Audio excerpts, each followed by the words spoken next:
crack the crystal too? You're joking. It's no joke. Drake's Fang is gone.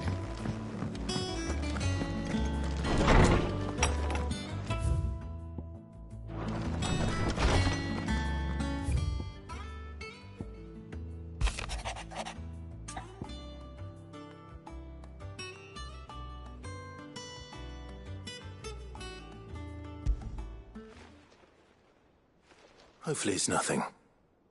But I should speak to Blackthorn just in case.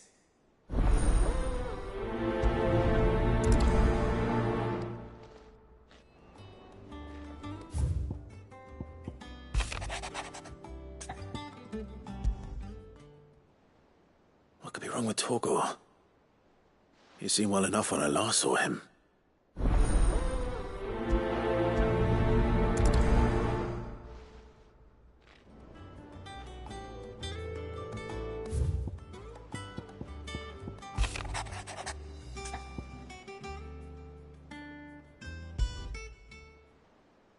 Trouble with the ledgers. Shouldn't he be asking Otto for help?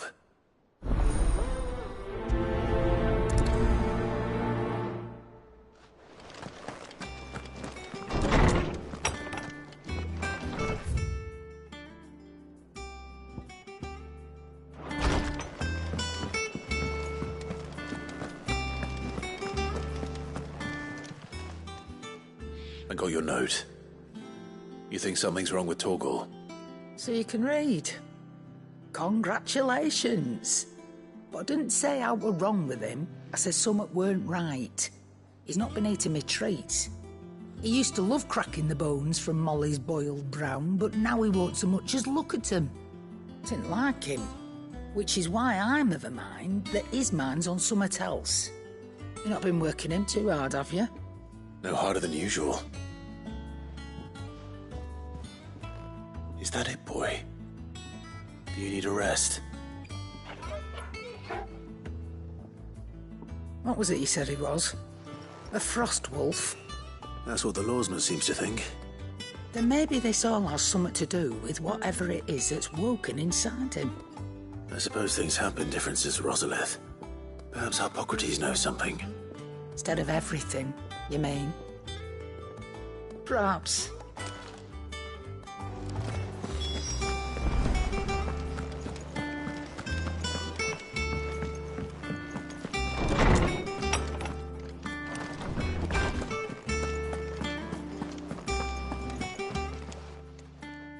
Lawsman, I need to ask you about Torgor. Something's not right with him. He isn't ill, is he? I don't think so. But according to Lady Karen, he seems to have lost his appetite, which is certainly a new development. She says he's hardly been touching his bones of late, and she believes it may have something to do with what happened at Rosalith Castle. I rather think she might be right, though not about his appetite. All canids are instinctively inclined to crack open bones for the rich marrow that resides within, and I see no reason why a frost wolf should be any different.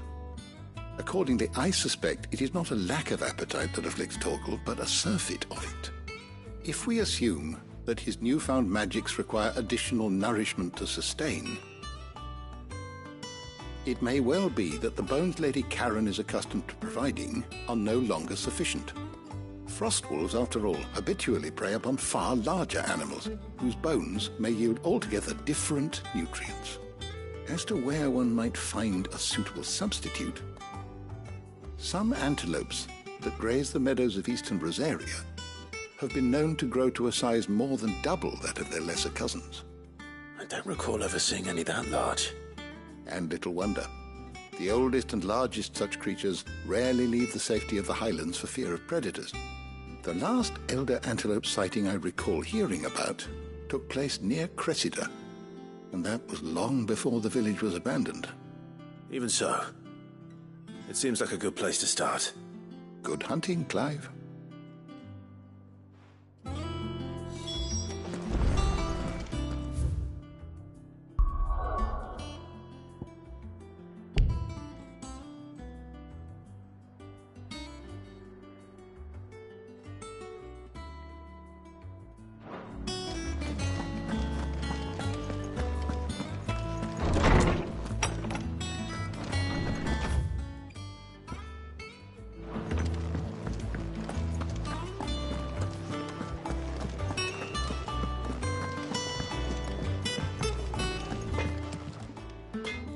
Blackthorn, do you have a moment? Not really, no. This won't take long. I just wanted to ask how you're getting on.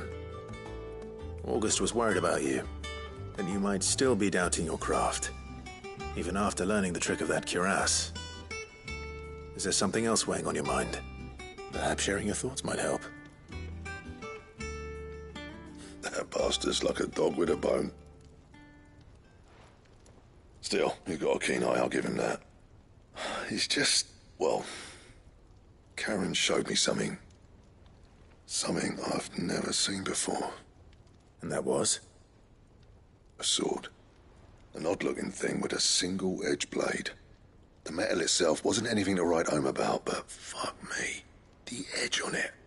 You could slice a man clean in two with a weapon like that, and he'd be halfway home before he even realised he'd been cut. So that's what's troubling you? No. Not troubling me exactly. More distracting. Can't stop thinking, how do you get an edge that sharp? It's driving me mad. And if you knew how to do it, we could arm the curse breakers with even better blades. That's about the size of it, yeah. I'll see what I can find out. Sharper swords are always welcome. And we can't have our master blacksmith being distracted. You're a soft touch, you know that. But I can't say I'm not grateful for it. Good luck, eh? Thank you. Let's see what Karen knows about this sword.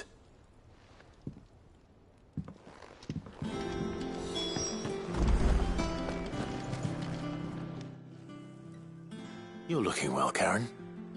What do you want? Out with it. I want to know about the sword you showed Blackthorn. Single-edged and extremely sharp. Running around after him again, are you? I suppose I am, yes. But I need to help him find out how to work an edge like that. It's driving him to distraction. Little wonder, I suppose. There's not many like that make it as far as the twins, and those that do go straight into private collections. Which made it nice and easy finding a buyer. Can you tell me who bought it? Where is it now? You think I tell people who my clients are? Suppose you're not likely to go nicking him off me, are you now? Fine. If you stop mooning at me like that. Lord Ignac's the man you want. Dalmekian bloke. Collects weapons and the like. And he's got more money than sense, which is why he's one of my favourite clients. Reckon he'll still be at the inn in Dalamil, where I left him. Thank you, Karen. Oh, and he's a touch eccentric, if you take my meaning. I appreciate the warning.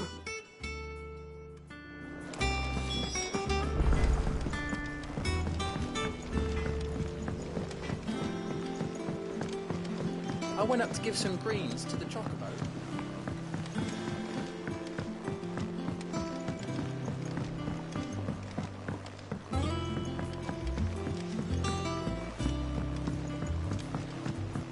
Wish I could take one of our birds.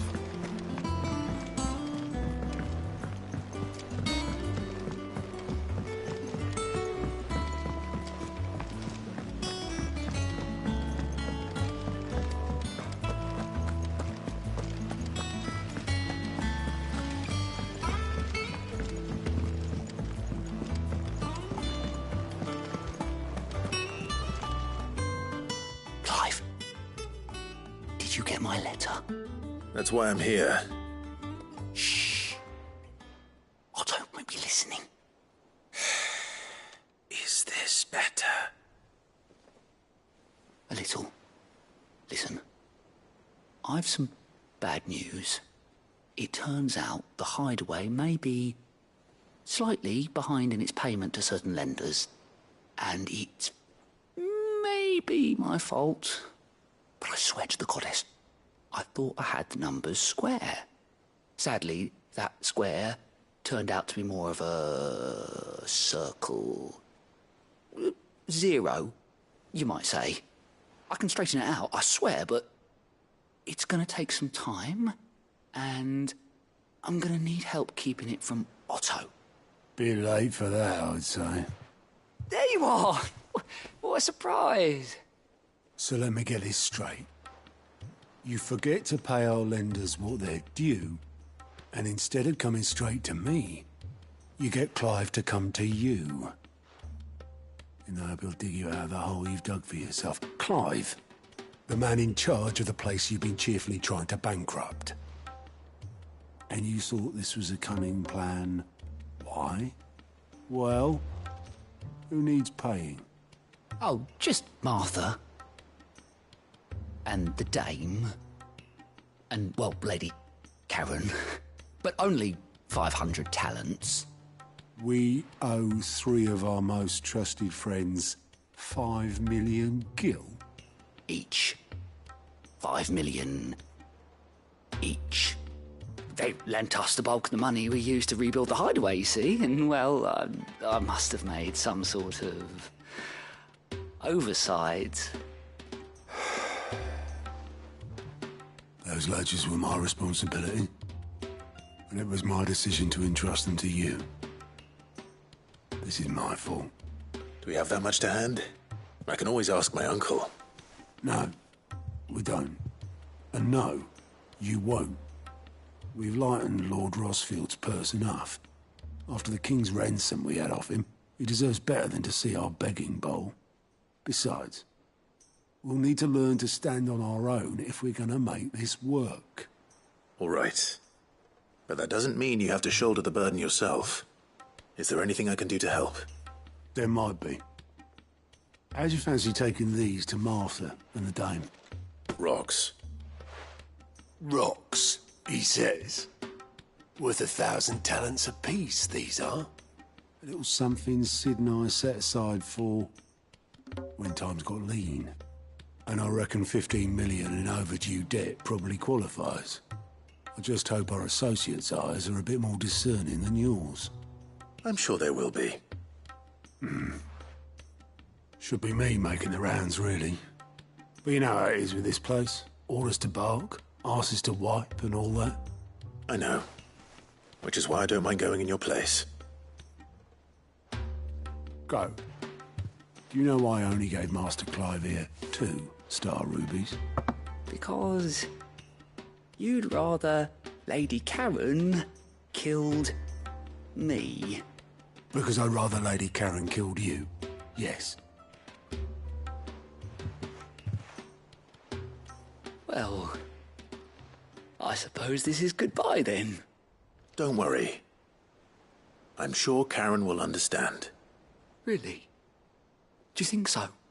No, I don't.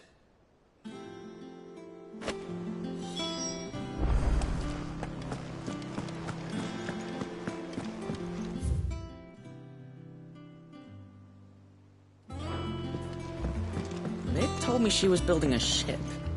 Really? That's a ship? Let's sail it around the lake.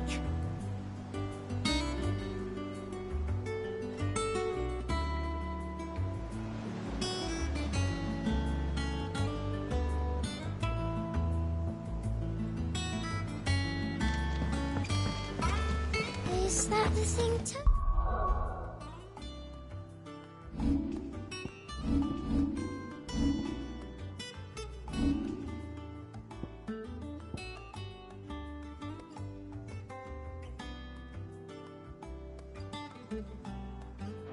Who's helped a bit?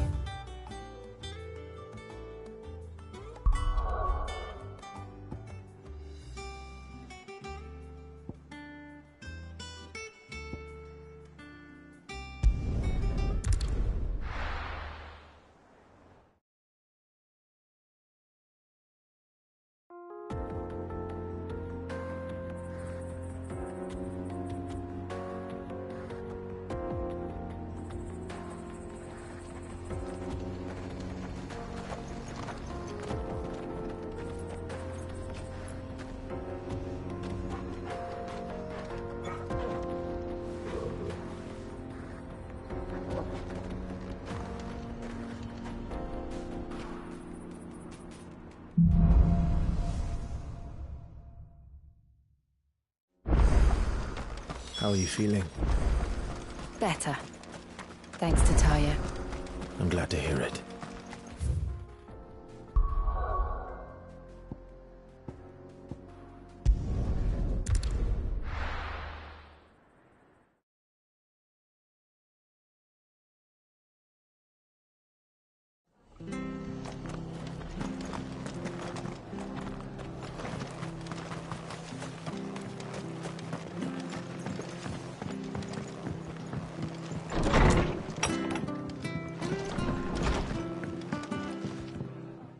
Clive, we weren't expecting you.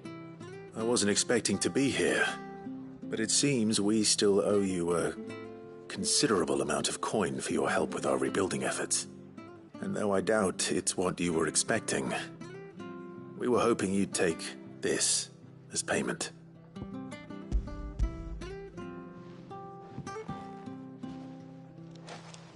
A star ruby? I can't accept this. It's worth at least twice what you owe me. More if you can find yourself the right buyer. Think of the difference as interest. Interest? If word got out I charged that much, no one would ever borrow from me again.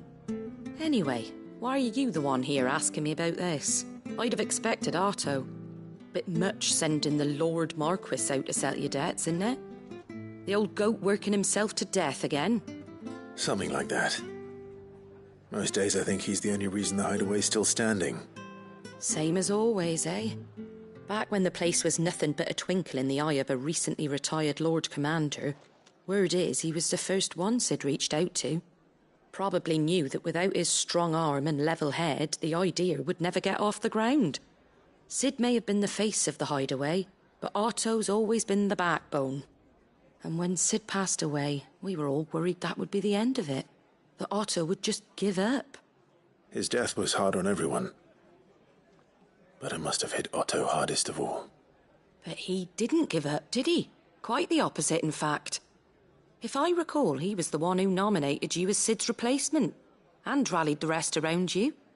I reckon what he saw in Sid, he saw in you too. And don't we all? Doesn't hurt that you're half as stubborn and twice as handsome, neither. That, and you keep good company. I suppose I do.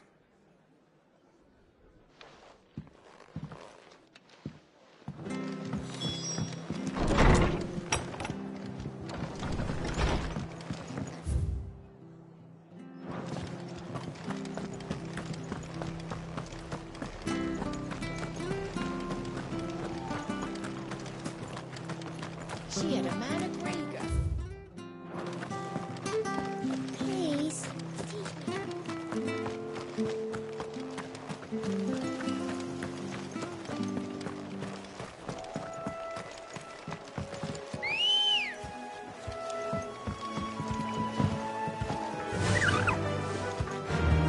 Run like the wind.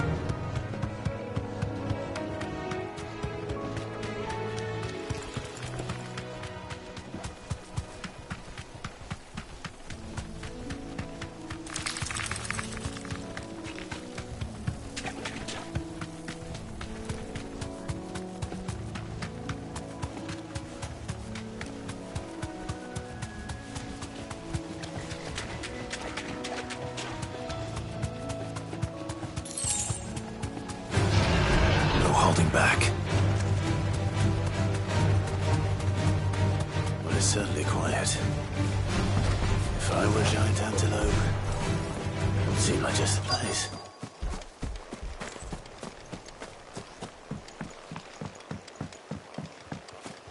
I doubt we'll find one bigger than that.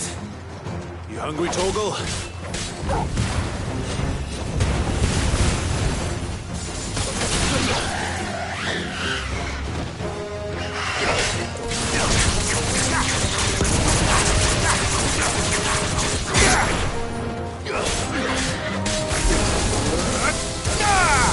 It's over.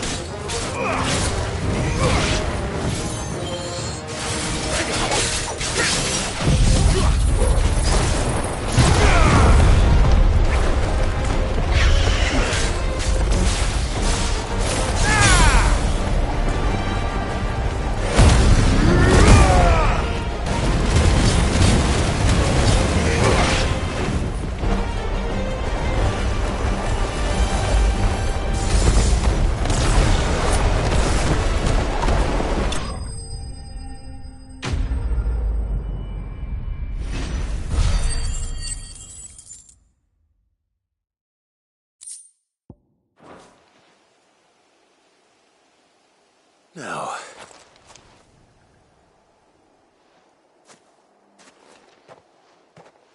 will it be enough, I wonder?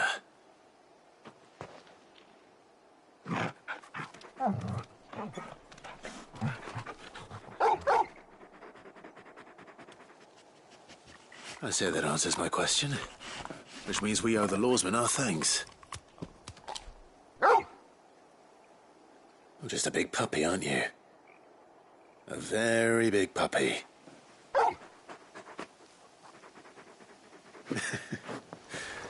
You do know you can take that with you, Torgal. Lady Karen will be relieved to hear you've got your appetite back. Come on, boy.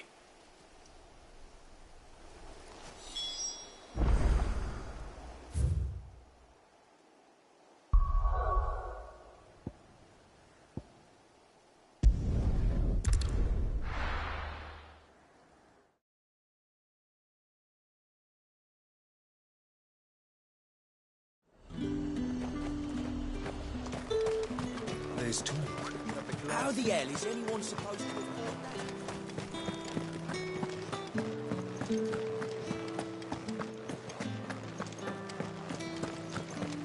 Did you hear? The gates to heaven. I want to see you. What am I going to do without Sweetwater and Oil of Talc? Milady, I come bearing gifts. Gifts? Whatever is the occasion.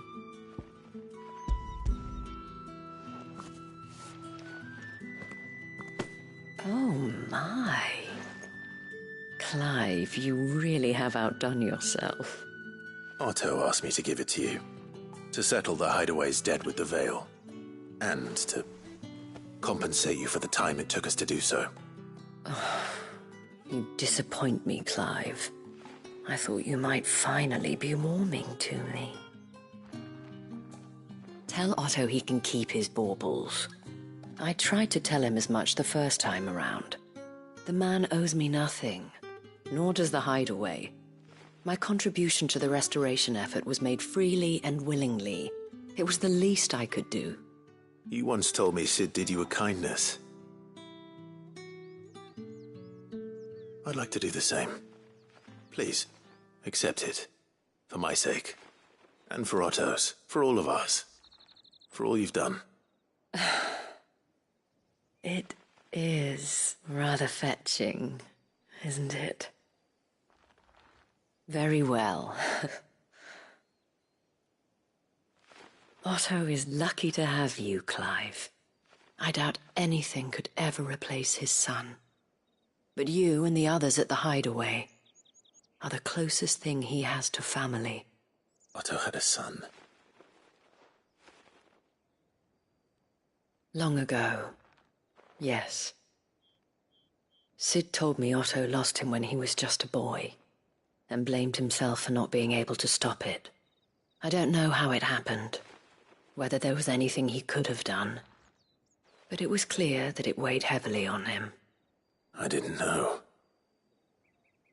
How could you have? I doubt anyone did. Besides Sid, I've never met a man more keen to bear his sorrows in stoic silence. An ill habit, given that both have always been surrounded by friends desperate to help them. I'm beginning to see that.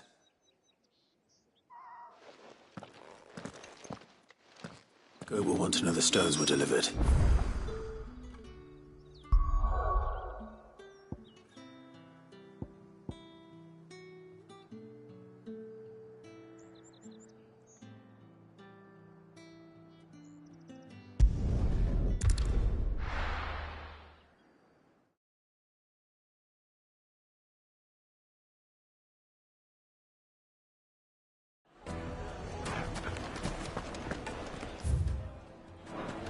People take notice of wealthy men.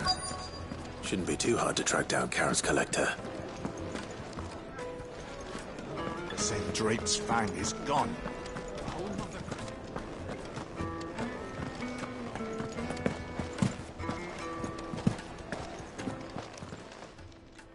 My reputation will be ruined! Ruined!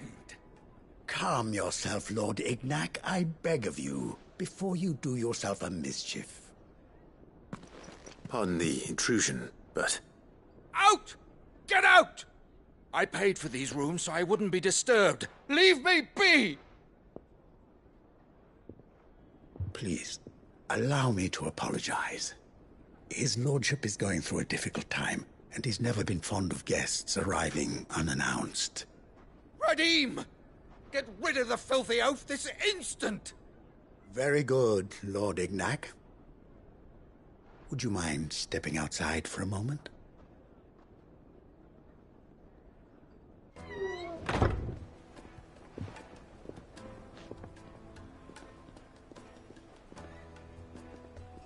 I'm sorry if I've caused you any trouble. That? No. That's just how his lordship is. Though the morning's events have left him somewhat fractious. He has been dispossessed of his luggage, you see. The thieves also made away with a considerable amount of coin. Coin the innkeeper will soon be keen to collect. I don't suppose a certain blade was among the stolen items. A single-edged sword. It was purchased from a merchant friend of mine. Ah, you know Lady Karen. Yes, I'm afraid it was. Then I'll retrieve Lord Ignac's luggage. But I have one condition. You have but to state it. You are welcome to anything that is within my power to grant. I want an audience with Lord Ignac. A few minutes should be enough. Then I'll be on my way. A condition I would be a fool to refuse. Of course, you shall have your audience. I don't suppose you saw where the thieves went. I did not, no. Though some discreet inquiries made on his lordship's behalf mean that I know where you might find them. The bandit's bed. Every ill-gotten coin in Dalamal is said to pass through that disreputable corner of the Valcroy. And that's where I'm heading. I shall speak to Lord Ignac in your absence, and arrange for an audience upon your triumphant return. That will be very kind of you. Farewell, and best of luck.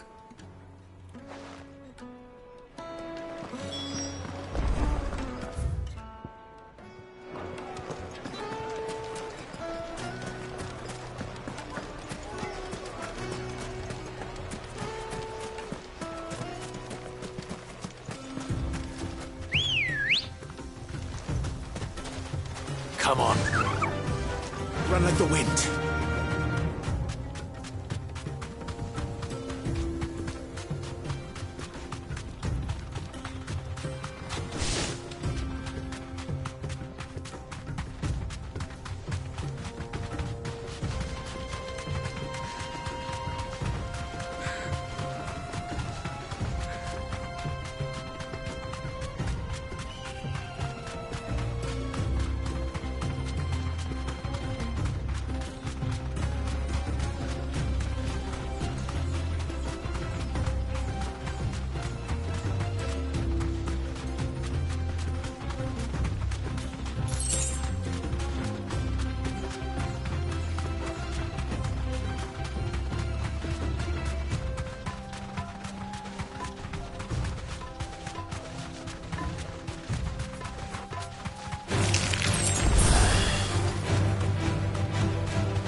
Be safe.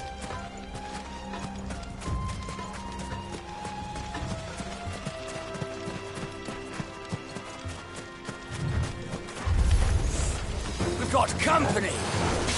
Come on, lads, let's tear the bastard's head off.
This must be Ignac's luggage.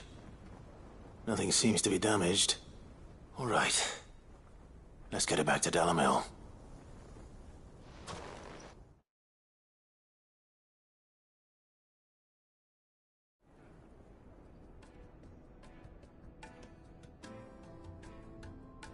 I hear I have you to thank for the return of my effects. What shall I call you, my good man? Wyvern. Glad to make your acquaintance. A formidable name indeed. Well, Wyvern, I appear to be in your debt. Radim here tells me you wished for an audience. Is that all? A few moments of your time should suffice, yes. You're a peculiar fellow, Wyvern. All right, speak. Master Wyvern was wondering if you could tell him about a certain single-edged sword you recently acquired. Oh, a true work of art, that one. Karen drove me hard on the price, but I would have sold her Radim here to get my hands on that sword. It was made in the Outer Isles, far beyond the Twins, and is used exclusively by the practitioners of a unique school of swordsmanship. They believe no combat should ever exceed a single strike, and hone their blades to such perfection that none ever does. Each sword is made for that one perfect stroke, and for that stroke only. They crack upon a second blow. There's a brutal sort of beauty to it, really. But how do they hone such an edge? Fine question.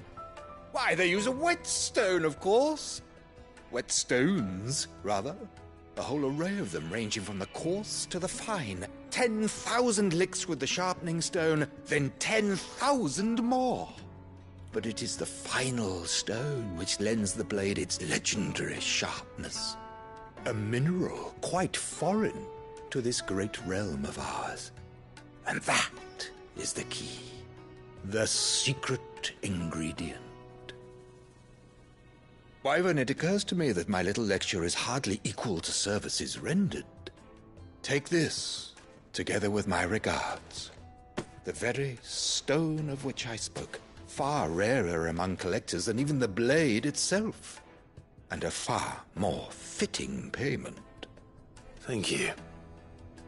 Pardon the intrusion, my lordship. However, it is long past time we prepared ourselves to depart. So it is. I am locked in bitter competition with a rival collector of curiosities. I am one step ahead of the unscrupulous scoundrel, but he is hard at my heels. Are there many other collectors out there? Too many to count, but only one do I consider my nemesis. Lord Byron Rosfield. And is a perennial thorn in my side. I can imagine. Farewell, Wyvern. May our paths cross again. Radim, we mustn't dawdle.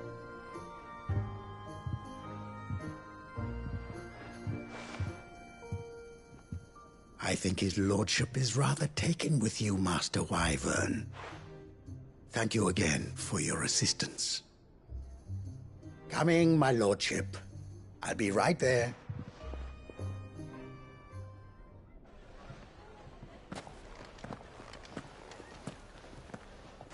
Trust Uncle Byron to find such an interesting rival.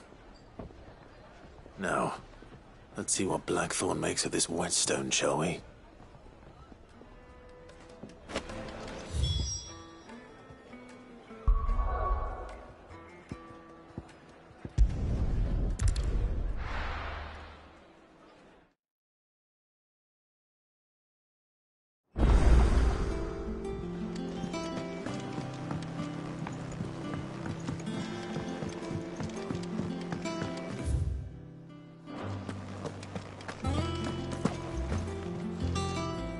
I noticed you and Torgal had gone off somewhere. Take him for a walk, did you? You could say that.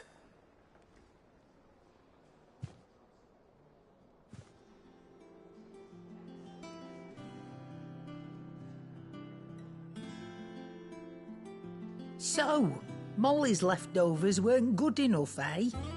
That'll teach me for treating you like you're still a pup. All right, no need to shout. Now we know what you're after, I can see about getting some in. Speaking of which, I brought one for later. Can I leave it with you?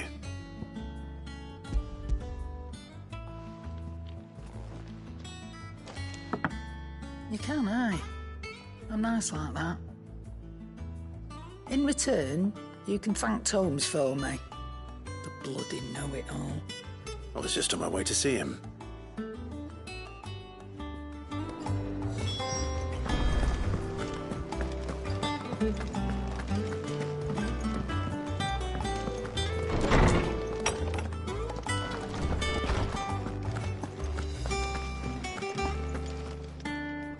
Ah, Clive.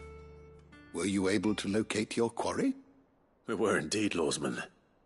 You pointed us in exactly the right direction. And Torgal's been a very happy hound ever since.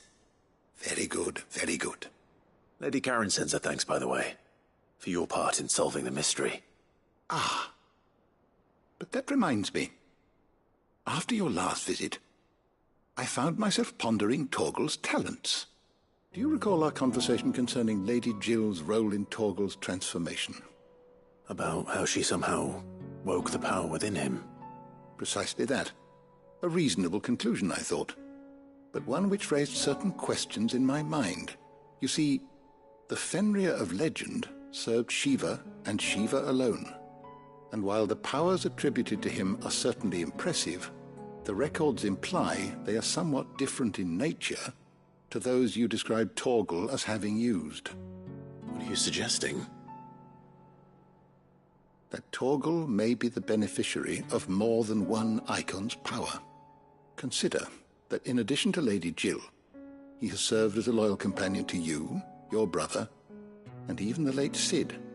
In short, the icons hitherto near at hand, or should I say at paw, have been diverse and plenty, and that number has only grown as the realm's dominance have fallen to your sword. One can but speculate as to how all of this has affected Torgal. He has seemed more fierce of late. And if I am not mistaken, he will grow fiercer still. We are fortunate indeed to be able to count him amongst our allies and not our adversaries. Oh, he's more than an ally. He's a friend.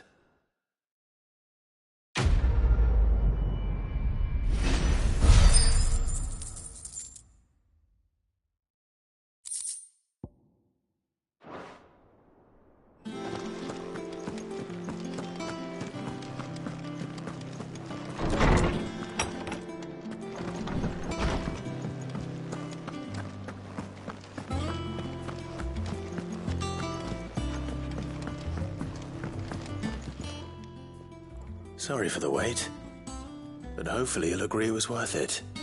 You learned something about that sword, then? I did better than that.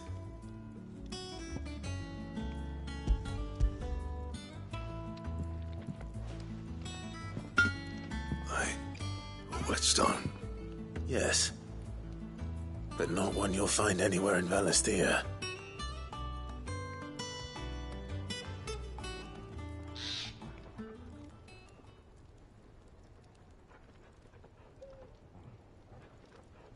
No wonder I couldn't get the same finish on the grinding wheel. One hit and all done, eh? Might not be so bad if all you ever fought were duels. But good luck on the battlefield. Your second opponent would be your last, no matter how good you were.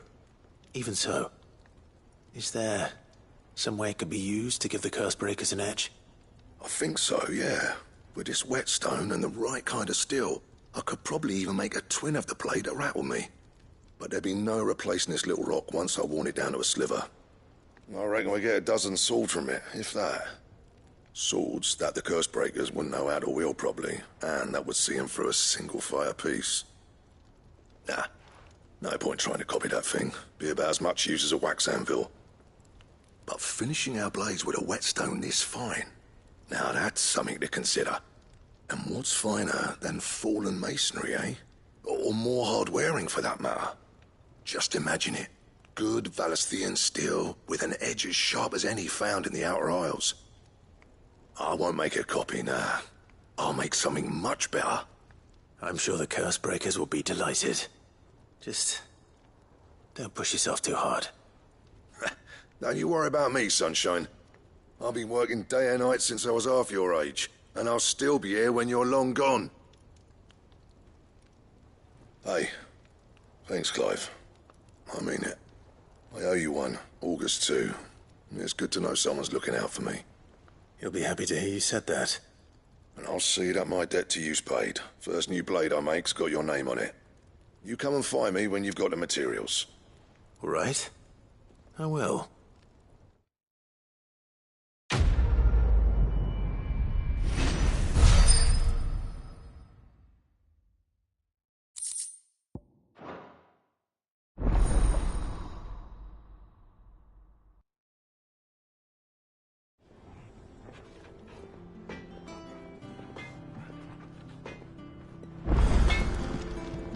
Clive? So, what'll it be?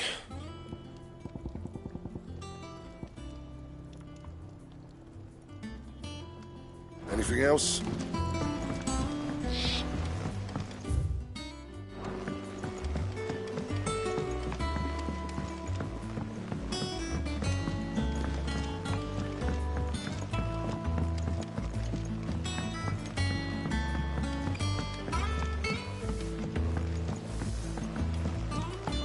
Wish I could take that.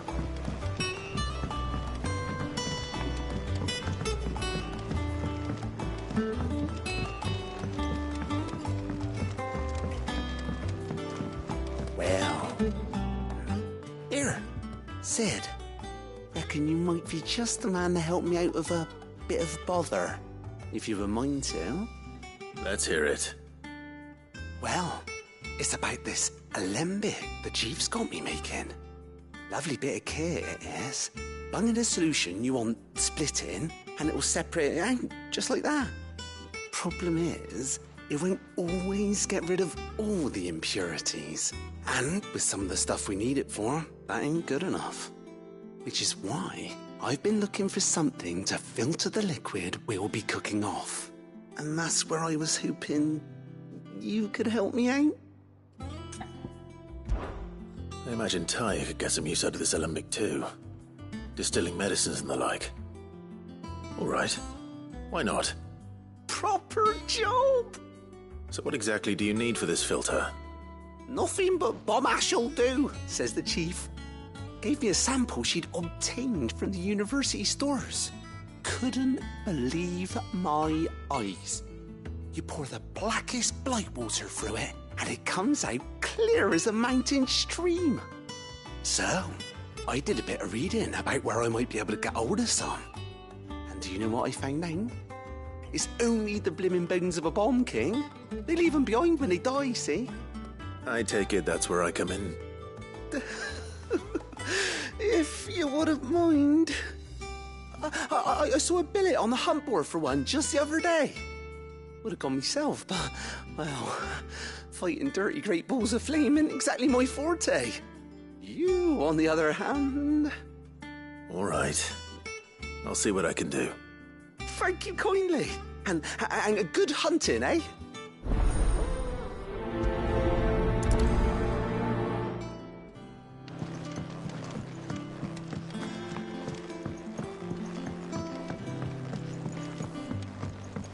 I think Mid might need some help.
Good girl. Yeah!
You deserve a rest.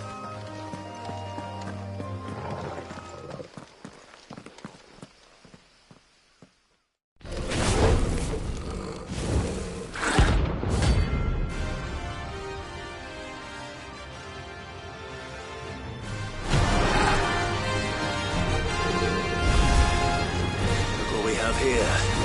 Greetings, Your Majesty.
Your reign is over. Now to collect the ash. This looks like the stuff. Let's see if there's any more.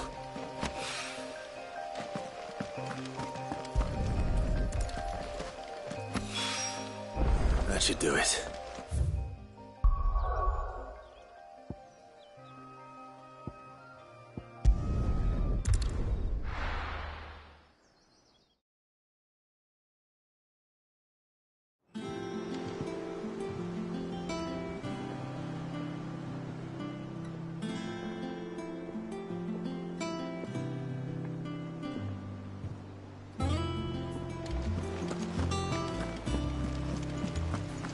Is that the thing Tomes helped to build? Mid told me she was building a ship.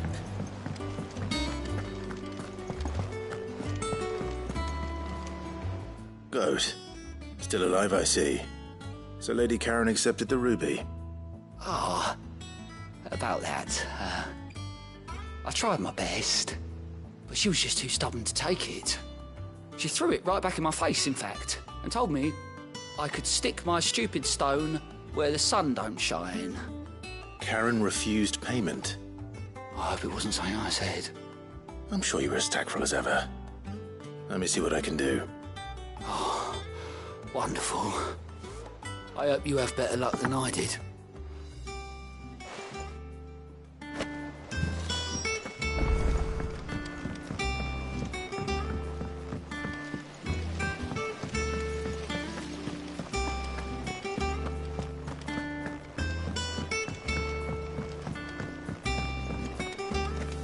I think Mid might need some help.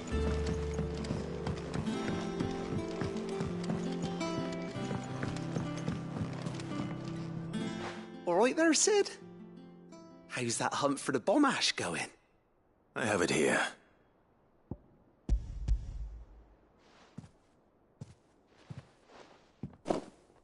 That's the stuff. And plenty of it, too. Enough to keep the alembic bubbling away for a good old while. You're a gent, Sid. Let nothing say otherwise. Right then. Let's get this contraption up and running.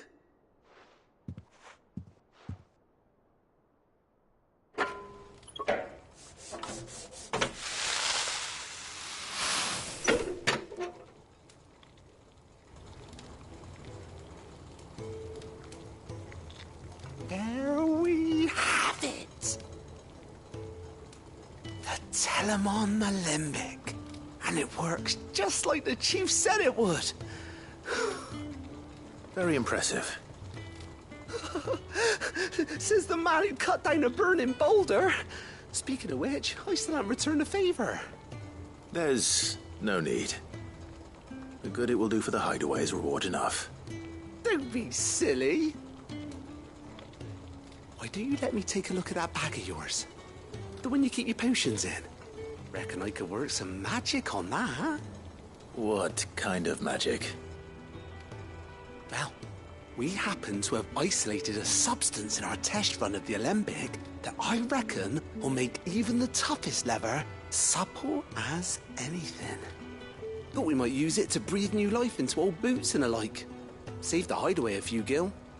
Ah, I reckon if we slap a bit on your bag, it'll loosen it up enough for you to squeeze in a bottle or two more. Well, it can't hurt to try, I suppose. That's the spirit. Leave it with me. I'll only be a mo.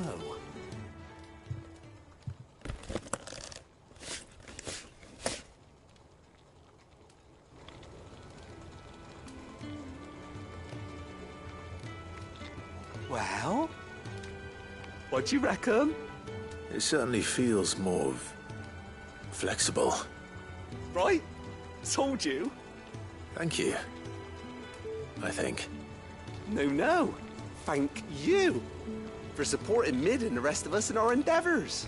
Without you, we'd never have been able to discover wonders like that stuff I rubbed on your bag. And I'm telling you, there's plenty more where that came from.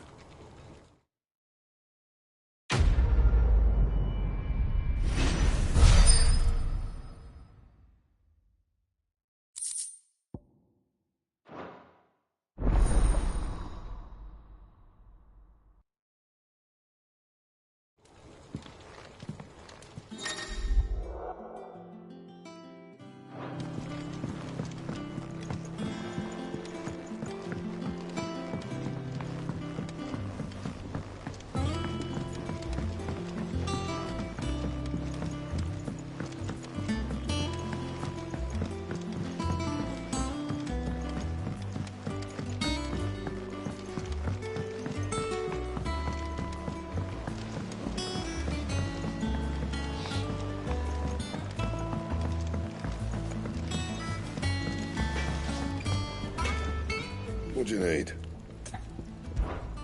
Not saying fortune, do you? bad, if I do say so myself.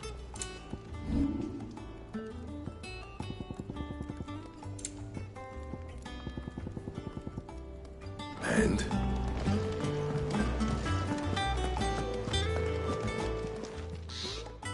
Lady Karen, Goad tells me you weren't happy with our offer. Would you prefer the debt was repaid in coin? What debt? I don't recall lending any of you lot me hard-earned gil. I may have tossed a talent or two in the Hideaway's coffers, but those were donations, and you can hardly call it charity if you go asking for it back. Of course not. But one good turn deserves another. And our circumstances have changed. Surely you wouldn't shun the gratitude of a pauper who happened to have become a prince. Oh, so you're a prince now, are you? Fine. But I'm selling it and taking what I'm owed, then you're getting the rest whether you like it or not.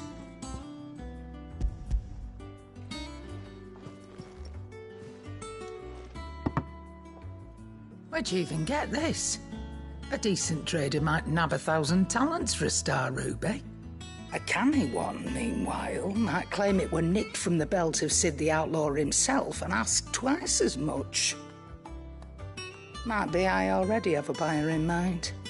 Might be you even know her. A fine continental maid whose beauty's only eclipsed by a guile in commerce. You wouldn't mind, would you? Not at all. Just be sure to tell her that it's always a pleasure doing business.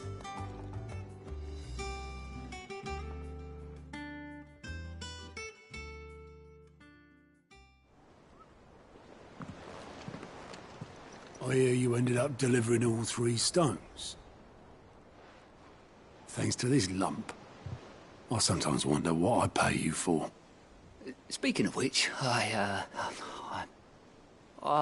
still haven't been paid last month's wages.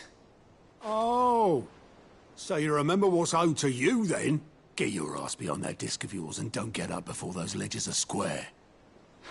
Right away.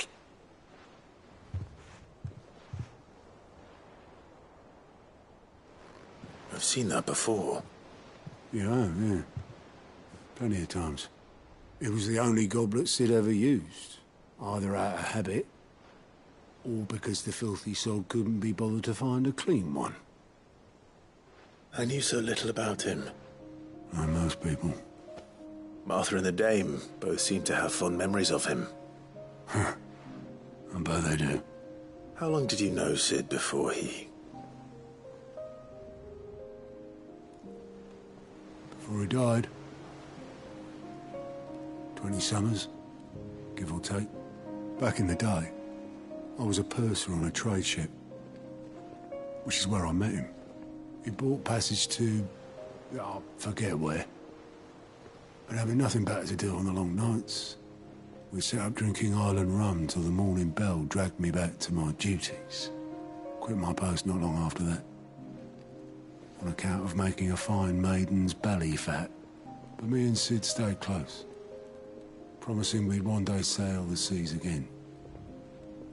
That was before fate stepped in and said she was having none of it. The magic woke inside my son soon after his first name day, and there was no hiding his knack. Couldn't you and your family have... My family were the ones who summoned the constable, wanted the monster taken away.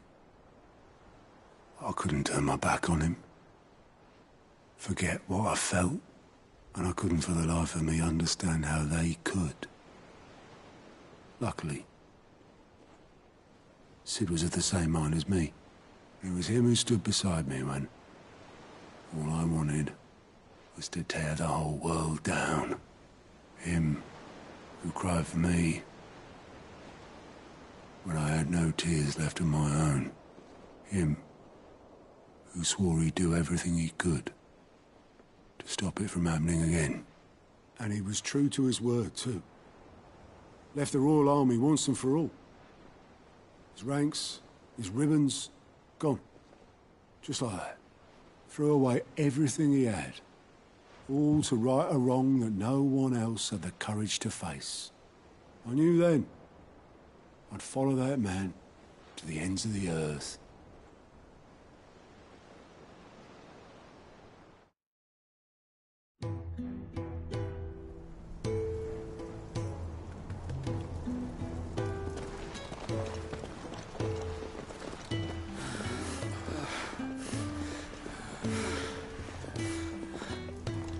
He was always too clever for his own good, was Sid. Saw the world for what it really was, while the rest of us were content to go along with the lie we were shown. And it can't have been easy, bearing that burden alone.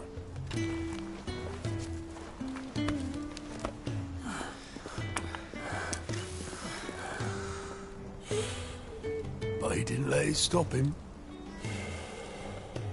He never lost faith in what he believed was right. And that gave us faith in him. Faith he'd steer us true. So I swore to myself that I'd always be right behind him, ready to catch the stubborn sod, if ever he should fall.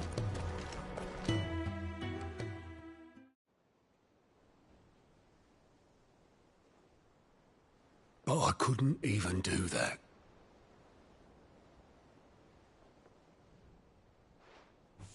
Ignore me. Just the ramblings of a tired old man. Leave that lot. I'll tidy it up in a bit.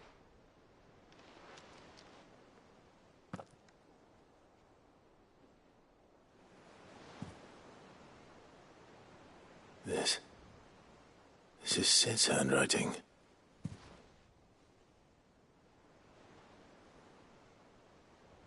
Dear Otto.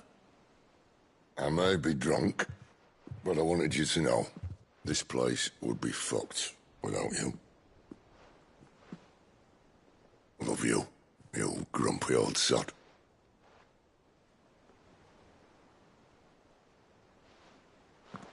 This note.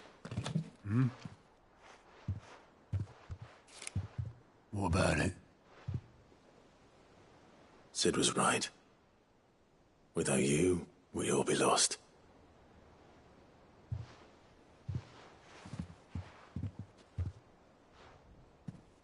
He should have bloody well said so then. Just once. Before he went. But then, why would he? Him, or anyone? I'd only have told him to piss off.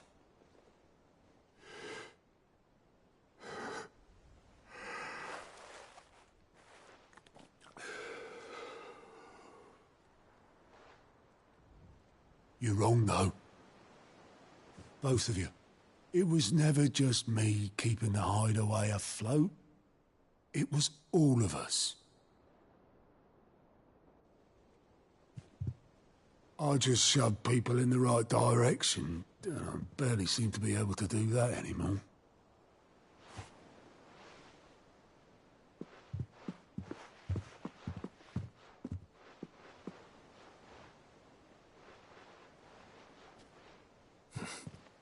Would you rather goat at the helm?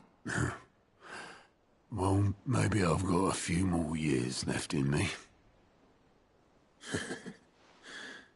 I'm going to hold you to that, Otto.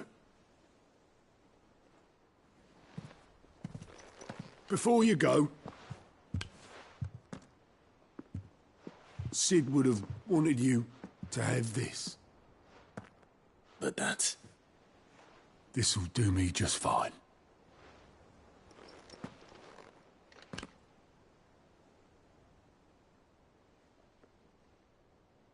Thanks for the ray of sunshine. I'll see if I can't pay you back. Already have.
This used to be a trade route for merchants crossing the Scars, till the Republic laid a new road wide enough to let wagons pass, and all official traffic moved there.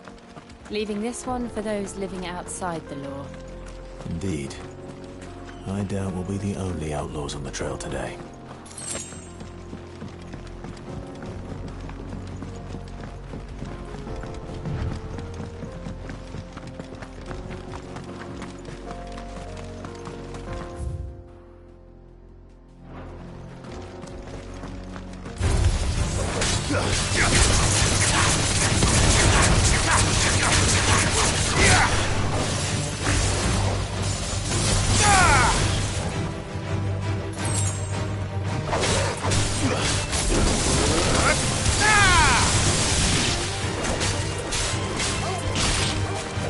It's over.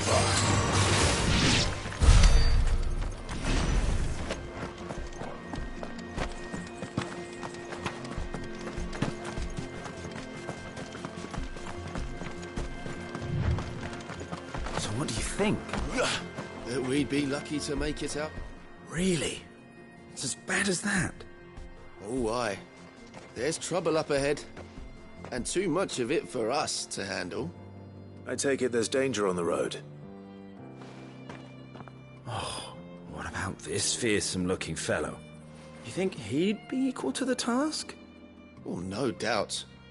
Assuming he's willing to hear us out. Well met, friend. My brother and I have been tasked with finding a merchant's missing cart. You seen it by any chance? How does a merchant misplace his cart? Oh, the man's a coward. When he thought goblins might come a-snarling, he ran, leaving his livelihood abandoned in the pass. He sent the two of us to fetch it, but it's gone. Now, I'm not much of a thinker, but I know the work of thieves when I see it. My brother's right on all accounts. And by my estimation, the bastards are lying in wait just down the road. We may have seen our share of action, true, but we've not got the skill in arms to boldly brave an ambush. You, however, have the look of a man who needn't fear a band of backwater ruffians. What do you say? Will you help us out? Chances are they'll come for you either way. But if you promise to lend us a hand, at least you'll pocket a reward for your troubles. Well, if I'm going to have to deal with them anyway. You've clearly got a fine head on those broad shoulders. We're lucky you came along. Now, hoping to make a heavy purse in Bocklad, our merchant friend loaded his cart with as much as it would carry. Reckon he won't be forking over the rest of our fee if we don't find those goods. So, while you're seeing to those bandits, you keep your eyes open. All right. Just don't expect me to drag the cart out of there myself. No. You can leave the cart to us. You just put an end to those bandits and point us in the right direction. You do that, we'll take care of the rest.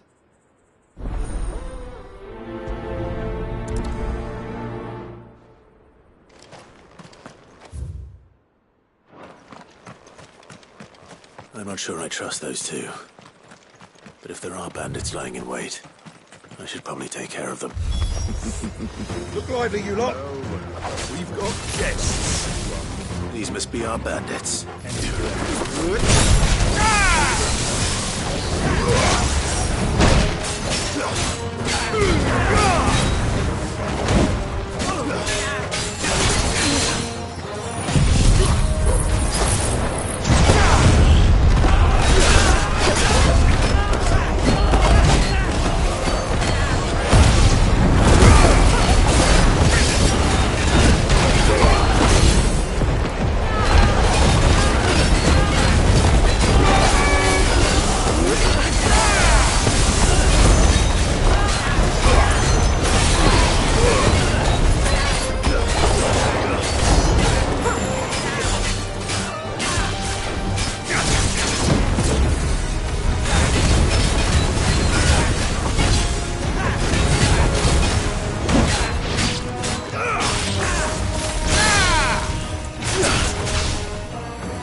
That's them dealt with. Now, where's that cart?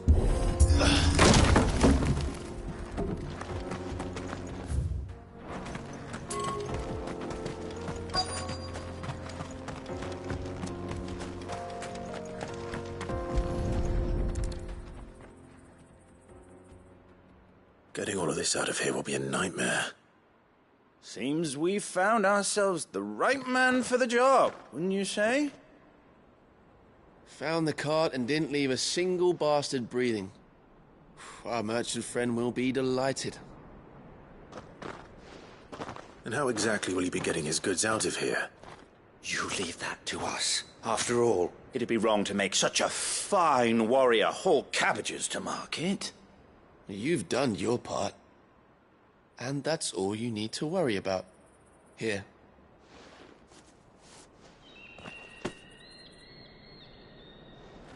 It's been a pleasure. Now piss off. There's no need to be so rude, brother. What if we want his help again next time?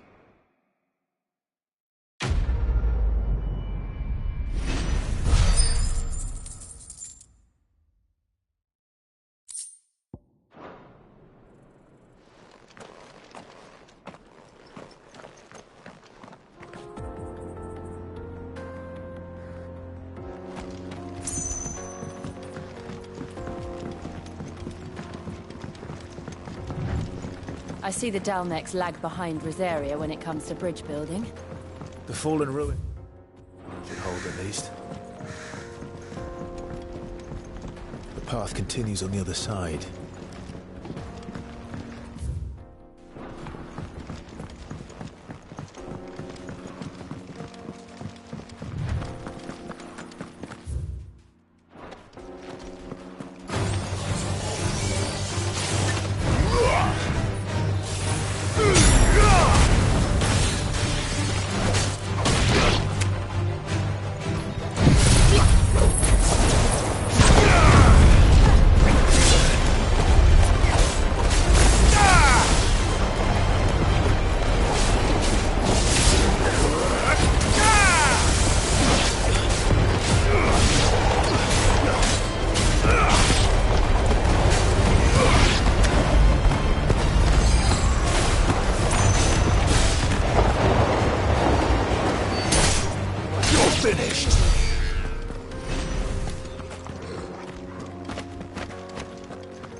So this is Zemeckis. The land of the gods. It's even more impressive than I imagined. I remember being captivated by the story as a child.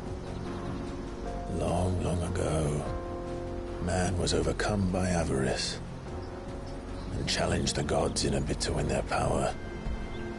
The final battle took place here, at these falls. Or so the legend goes. If anyone ever manages to plumb those depths, perhaps we'll learn if there's any truth to the tale. That the gods emerged victorious and punished man for his defiance by visiting upon him 2 curses.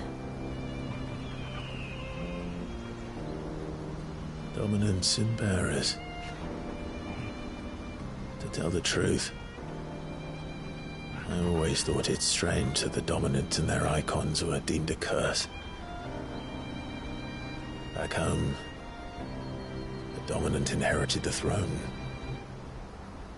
They were admired and exalted, not spurned. Whenever I got to that part of the story, I always assumed there must be something I'd misunderstood.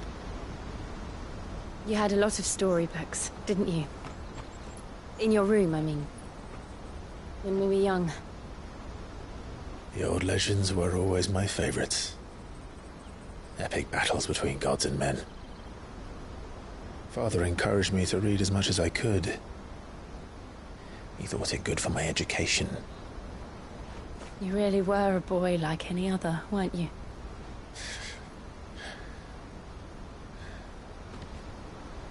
Just look at this place. It's enough to make you believe the legends are true. I know.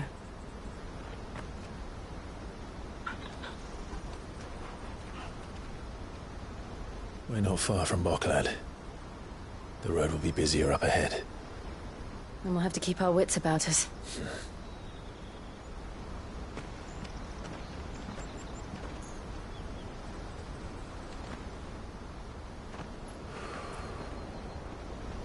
Clive? Something wrong? Nothing. It's nothing.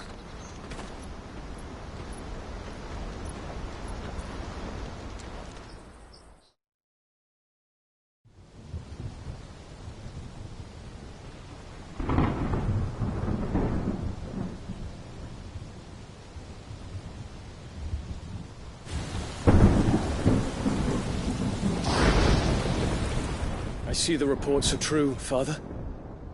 You have surrendered the throne to Olivier. I have. Emperor Olivier shall rebuild the Holy Empire of Sanbreque.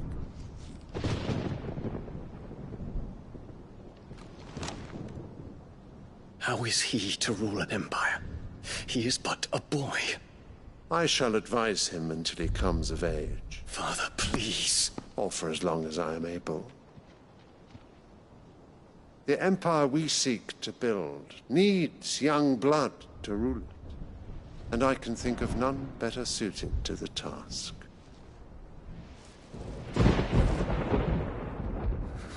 There is other news, Dion.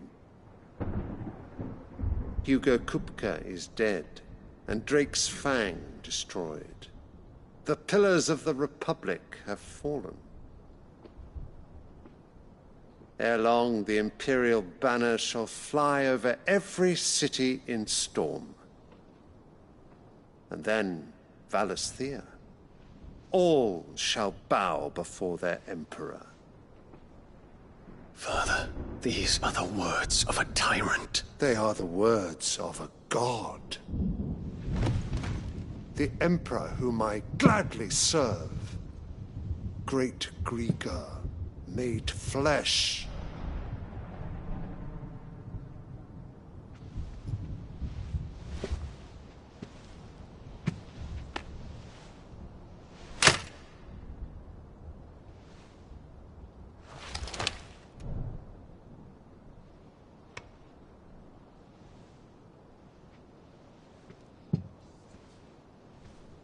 Return to your camp, Dion, and ready your forces. It is time to show the world the true power of Sanbreque. Father. I find you much changed.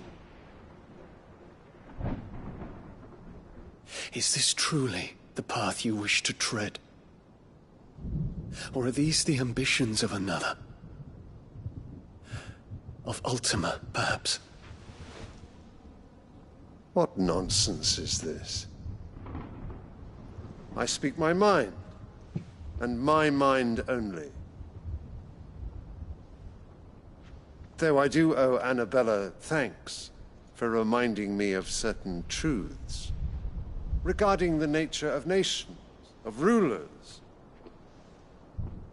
and of the divine.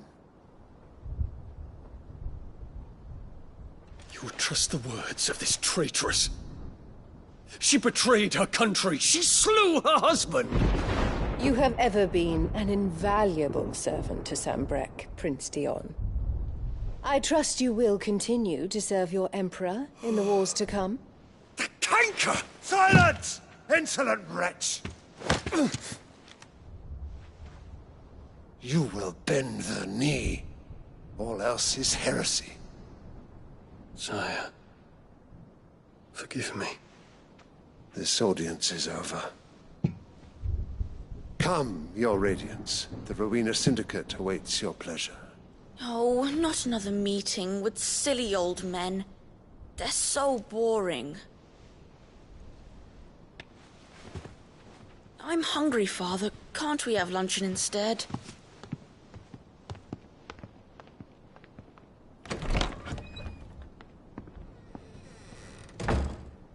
Does it pain you that you will not inherit your father's throne?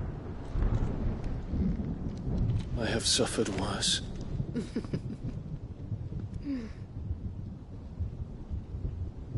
Count your blessings, Dion.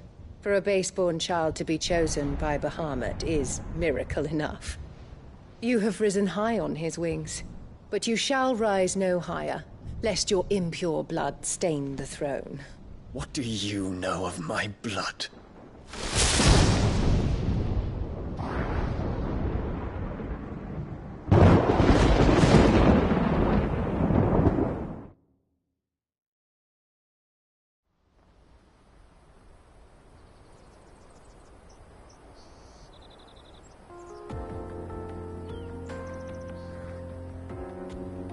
The Boklab markets are to the north. We just need to hug the coast.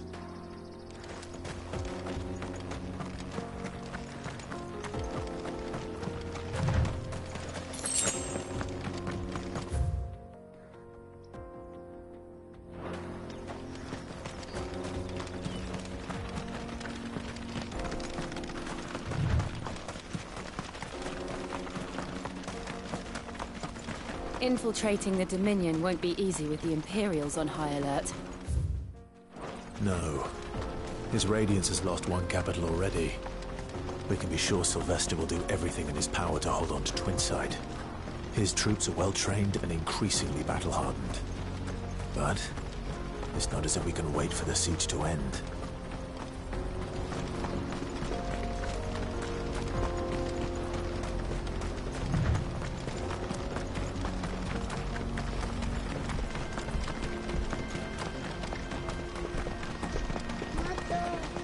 More refugees. And they're all making for the Crystalline Dominion. Because they don't know how to live without the Crystal's blessing.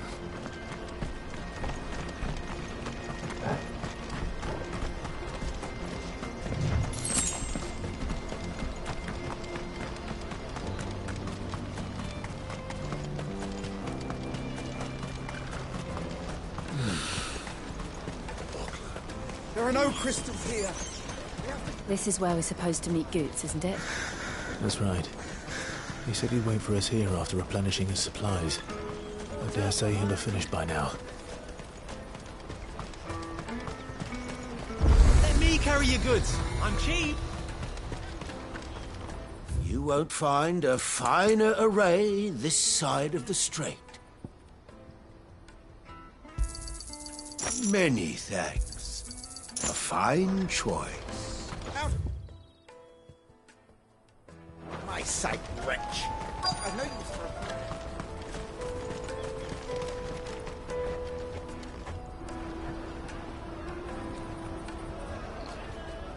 Wonders from across the water. Come one, come all. Feast your eyes.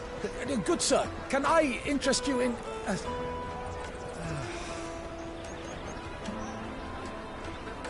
How much? For a measly crust of bread? You won't find any cheaper. Not nowadays. But you're more than welcome to look.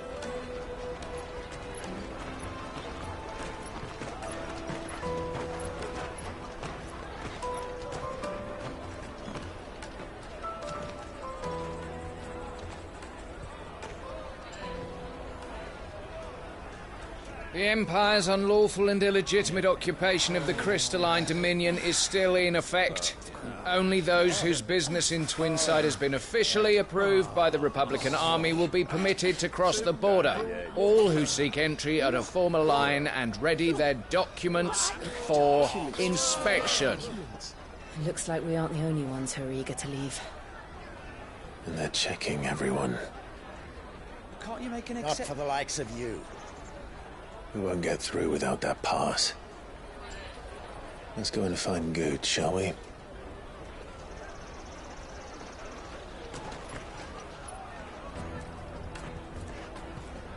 He must be around here somewhere.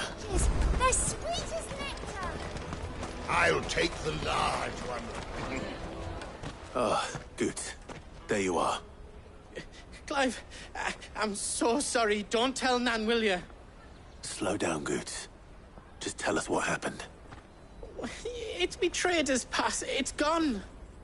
We cannot ride the caravan without it. We won't even be able to get through the flipping checkpoint. Do you remember when you last saw it? It was in my pocket a minute ago. Then a bairn bumped into me and... Yeah. You don't think that they might have nicked it, do you? It wouldn't surprise me. A busy market like this is prime territory for pickpockets. So, to get the pass back, we need to find this child. Where would we even start? I know where! I've got a pal in Bocklad who might be able to help us. No one knows more about what goes on round here than she does. Where do we find her? She's the owner of the Crimson Caravans, up that way. Sign's got a red chocobo on it. No time like the present. You two go on ahead. I'm gonna check the rest of my stuff, make sure naught else is missing. All right. We'll meet you there. Let's keep an eye out for this red chocobo, then. And the other on our purses. Next to the checkpoint.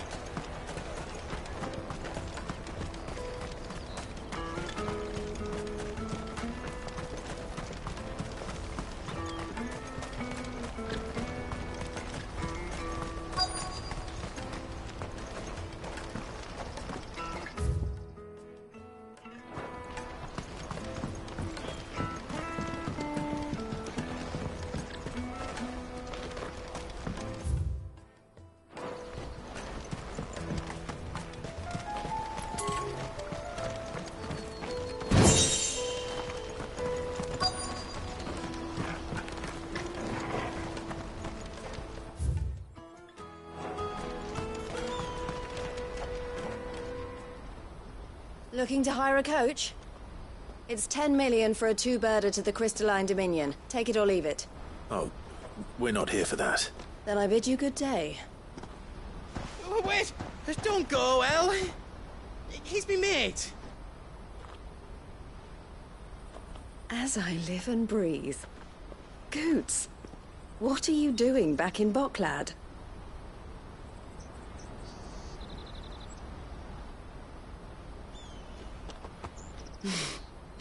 I gather Lady Karen didn't send you.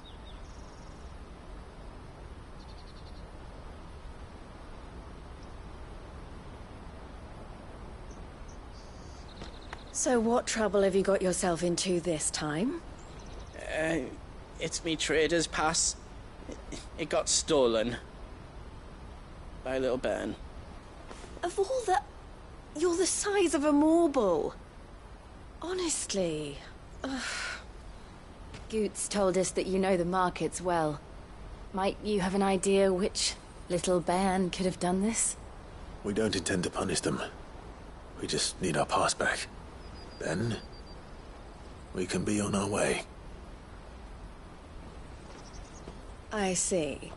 So neither of you has a trader's pass either. Not that anyone would take you for traders, but I suppose that's why you came to me, correct? Now, I can't say for sure who took your pass, but I suspect I know why they did it. Let me explain.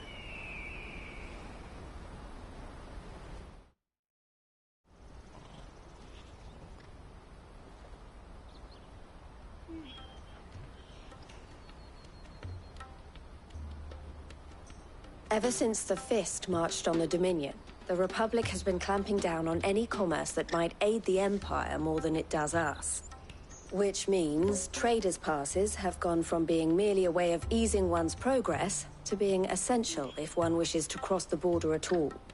And with demand outstripping supply, they've become a precious commodity, leading some to seek to acquire them by less than legitimate means. So the children are stealing passes to sell on the black market? Yes, and no. Passes are inscribed with the names of their owners, and yet none of the victims' names have appeared on the register of those passing through the checkpoint. Which means? That someone is doctoring the stolen passes.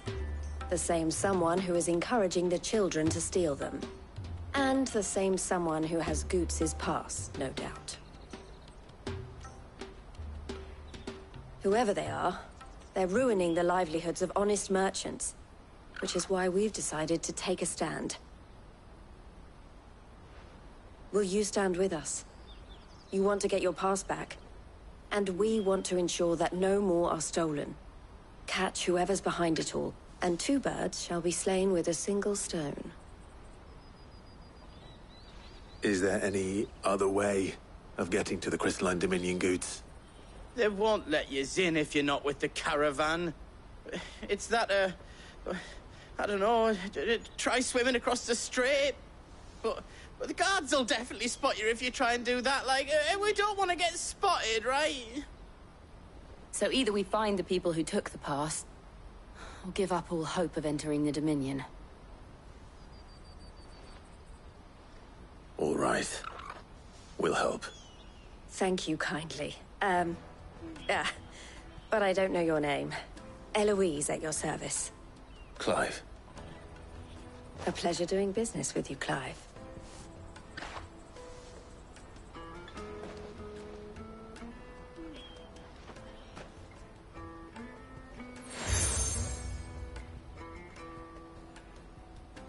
The proprietor of the furniture makers by the coach stop is spearheading the search.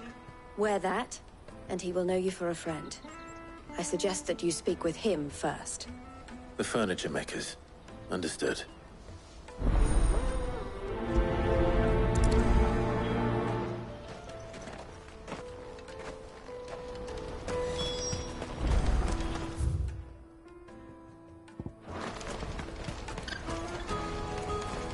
Out of my sight, wretch!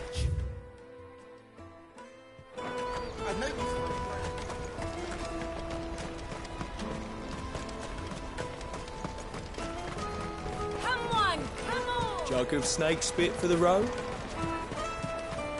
Juicy pears! Slake your thirst! Are you the furniture maker? Looking for something in particular? Ah, Eloise collared you too, eh? Then I expect you want to know more. She told me you were leading the hunt for the pickpockets. What have you learned? For one, that they're targeting the traders carrying the biggest packs. Harder to watch your back, see? And less chance of the mark giving chase if they're spotted. Not that they'd be likely to catch them. Those imps know every inch of this warren like the backs of their hands. Their eyes must have lit up when they saw Goots. The fishmonger round by the gate's been trying to track down the children involved. You should go and have a word with her. Thank you. We will.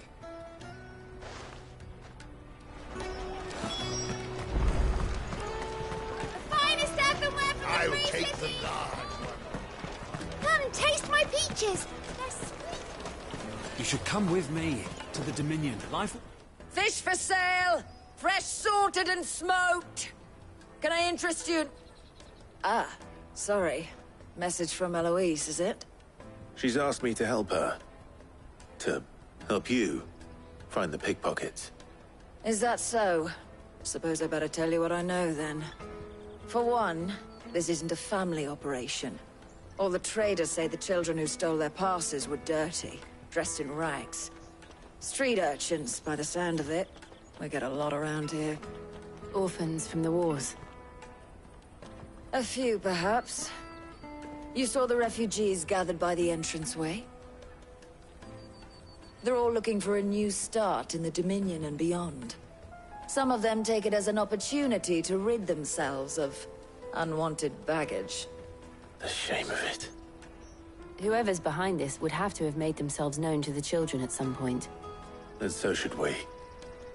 You should start with the children around here, then. I doubt they're the ones involved, but they might have heard something. It's worth a try. All right, then. Questioning children.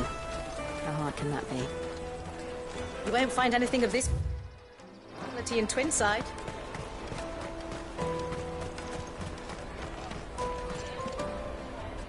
Do you have a moment? What do you want? What I want is to know who's asking children like you to pick pockets. I don't know. Nobody's asked me. What's picking pockets? Do you get paid for it? No, you get in trouble for it. So if they come calling, you know what to tell them.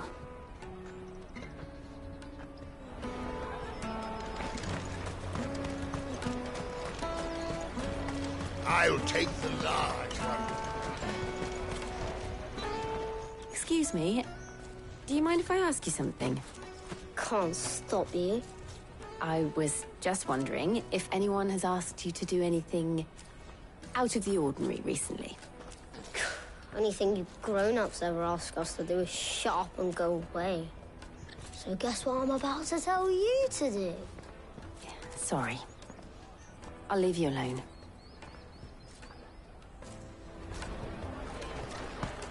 Come and taste my peaches! They're sweet as nectar!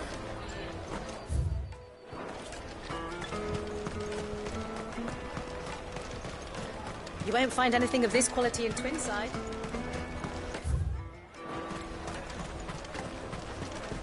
The caravan stops next to the checkpoint. Jug of snake spit for the... Excuse me? What do you want? I don't have any money. It's all right. We're not going to hurt you. We just want to talk. What about? We've heard that some very bad people are making children like you steal from travelers. We need to know who's behind it so we can stop them. I don't know much about it, really. But my friend, Hansa, he said he got a job doing something dangerous. Sounds promising. We need to find him and ask. Do you know where your friend might be? He's usually by the tents outside town. Thank you. You've been very helpful.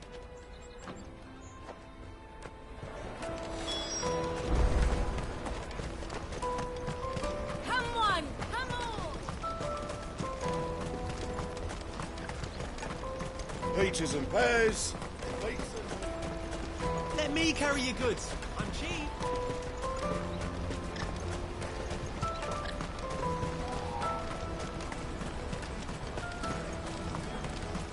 She must have meant the refugee camp. Let's hope he's still nearby. Daddy, I'm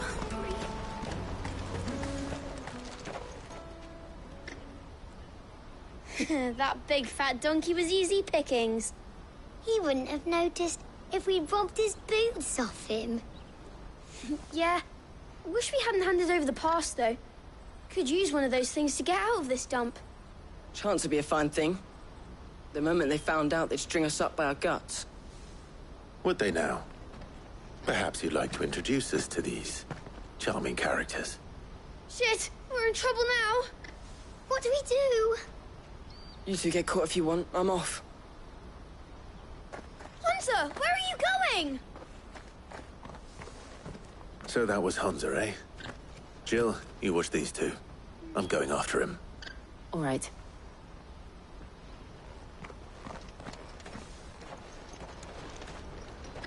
He can't have gone far. I need to find him before his employers do. Daddy, I'm hungry.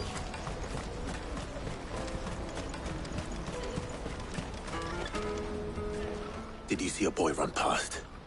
He stole something from a friend of mine. There was a boy ran back there towards the chocobo pen, but... Thank you.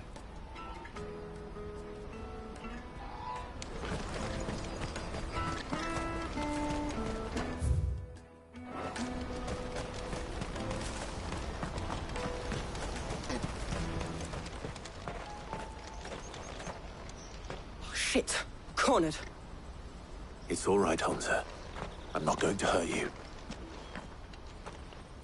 I just want to ask you some questions. Fine. Not like I've got a choice. I'm looking for the people who are making you steal for them. Who are they? Called themselves the Carstones. They said they'd give me a good gill if I did what they told me.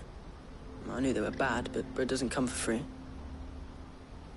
Didn't come at all half the time, before I started buzzing for them. You know, if I didn't do it, they'd just pick on someone else. Someone they could push around easier. Honza. You found him then? Jill. Where are the other two? Eloise is watching over them. She sent Goots and I to look for you. You're... him! I haven't got your pass anymore, if that's what you're after. I gave it to the Carstones. Whatever you do to me, I can't get it back. Not that I go against them anyway. If it weren't for their gill, me and my mates would have starved.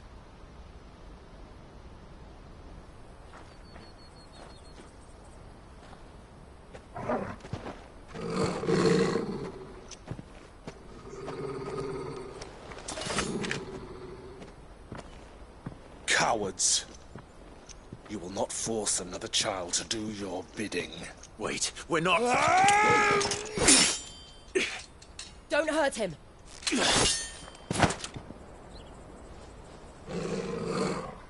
You're making a mistake. We're on the same side. Like hell we are. That brooch. Where did you get it? Master Theo. Goots. What are you doing with these people? Unless you're the ones my sister was talking about. Your sister?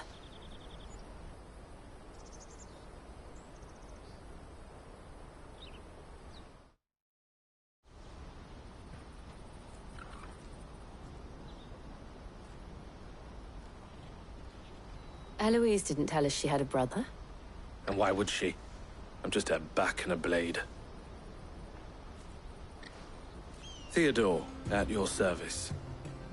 Sorry about before. Theodore, what do you know of the Cast Stones? Vultures who have made Boklad their hunting ground. They prey on the desperate, stealing from those with gill and bullying those without it into joining their flock. I'd been looking into their activities in hope of sparing the refugees any further hardship.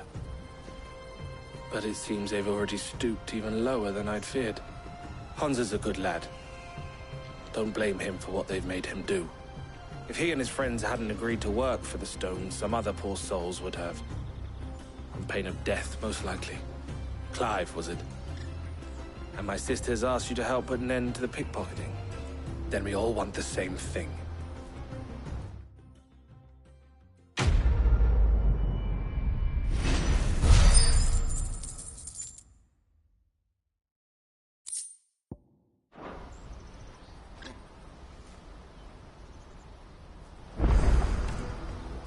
Oh, where is it?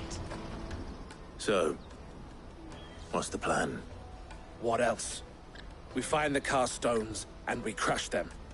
You get your trader's pass back, and I make Boklad a safe place again. All right then. All right then.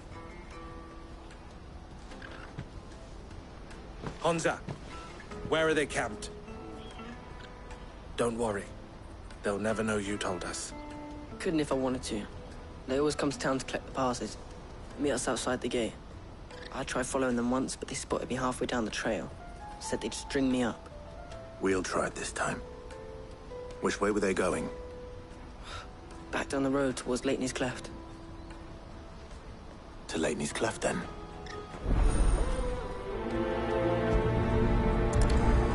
Lateney's Cleft is to the south, past the camp.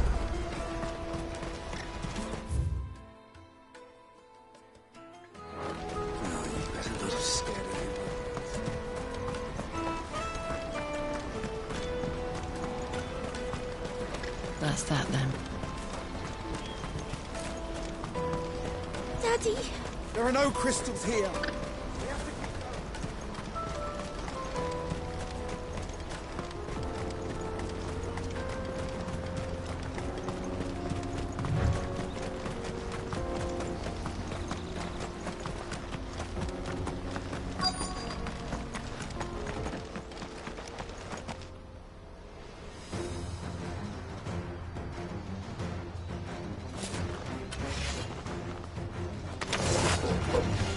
the one who's been sticking his nose in our business.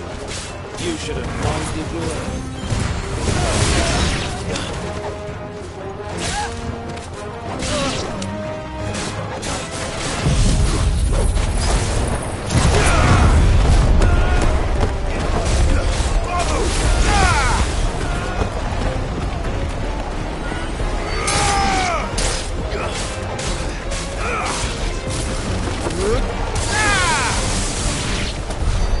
I doubt these were the ringleaders, but at least we know we're on the right track.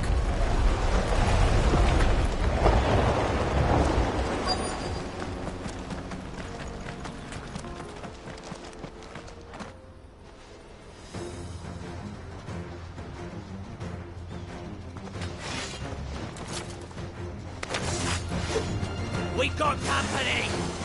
That's the lot. Keep your eyes open.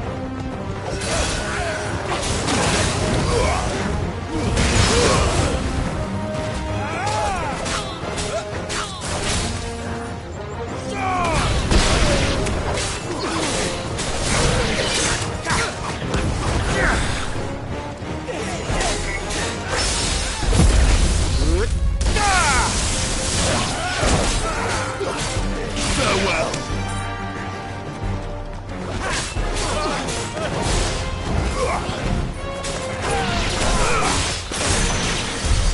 More foot soldiers. Fewer now.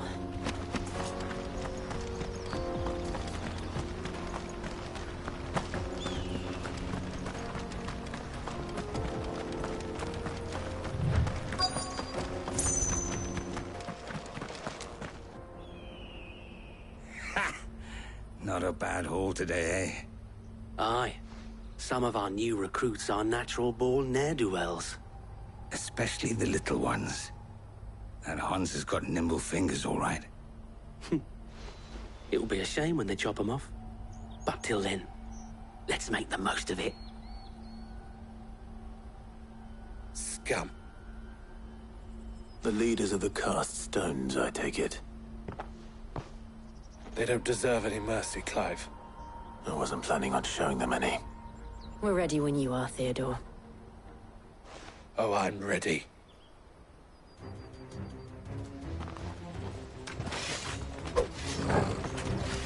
Fuck! It's that guard from Bocklad! Kill him! Kill them all!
And they say crime doesn't pay. Gold chains, rings, purses. And traders' passes.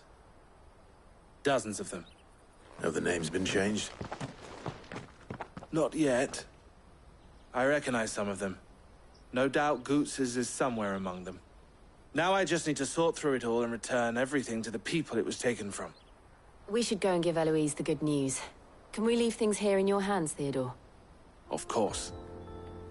Oh, and, be sure to tell her of the part I played, won't you? We'll be glad to.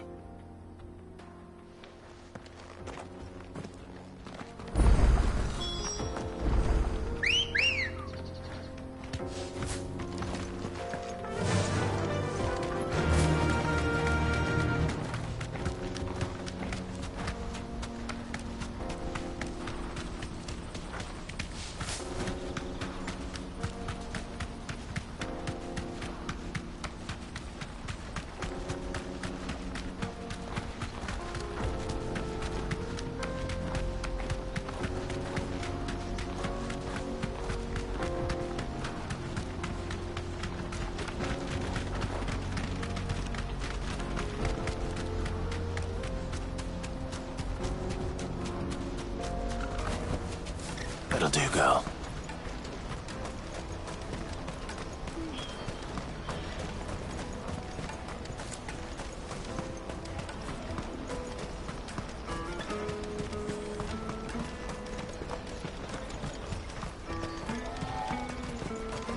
Hurry, man. I must leave for the temple. Bloody crimson caravans. Ah, Clive. How goes the hunt? My brother isn't getting in your way, I trust? Quite the opposite.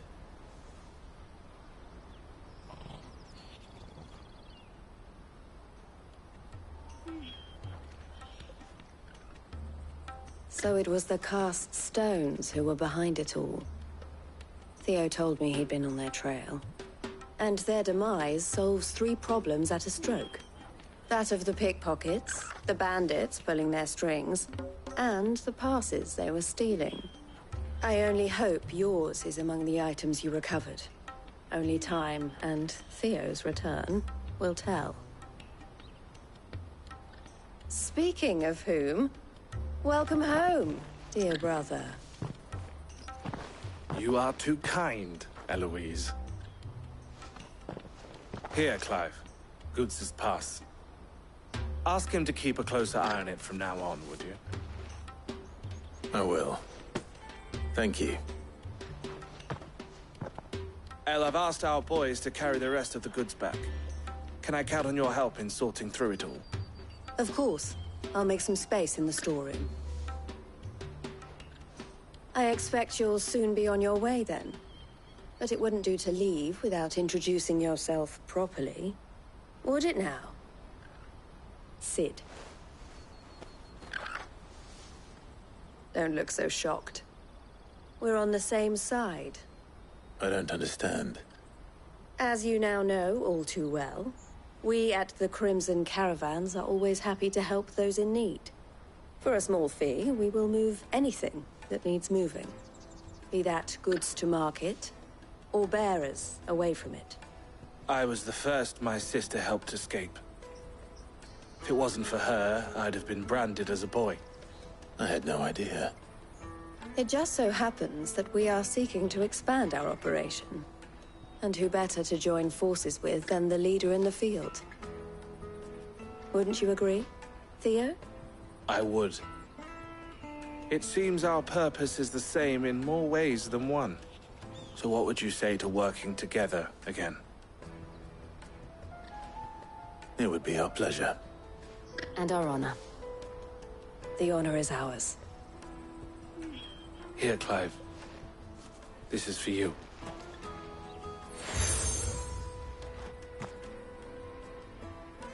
What is it? El has friends in high places, while I have associates in, lower ones. That mark is proof that you're a friend to us both.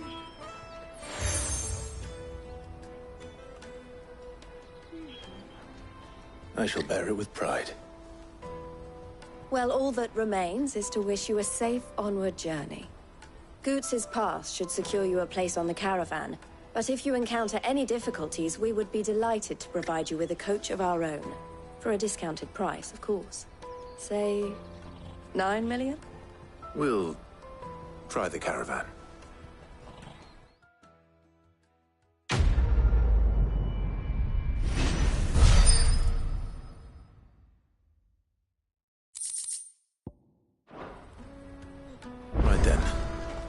Let's get this back to Goots. And then it's on to the Dominion.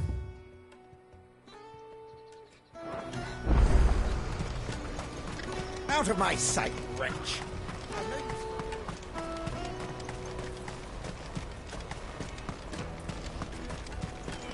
Come on, come on! The caravan stops Juicy next to the pears! Slake your thirst! What I really want to be. Here you are, Goots. Try not to lose it again. Me pass! You found it! Oh, thank you so much. Nan would have killed me if I'd come back without it. I'll have to say thanks to Elle and Theo, too. So should you, Hansa. You and your friends don't have to steal anymore. If anyone threatens you again, you know who to turn to. We do. And we already have. Miss Elle's given us a job shifting the chocobo shit out the stables. It's hard work, and the pay isn't half what we got from the stones. But if we stick at it, we'll keep ourselves fit. You stick at it, then. And Goots, I'm sorry for stealing your pass. That's all right. I've got it back now. And all's well that ends well, eh? You said you're trained to be a blacksmith, right? Well, I'm gonna be your first customer. I'm gonna save up all my gil and get you to make me a massive sword. I'll do me best. Till then, eh?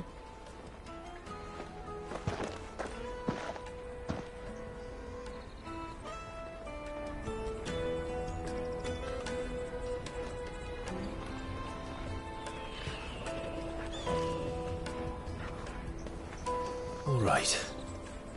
We have a place on the wagon.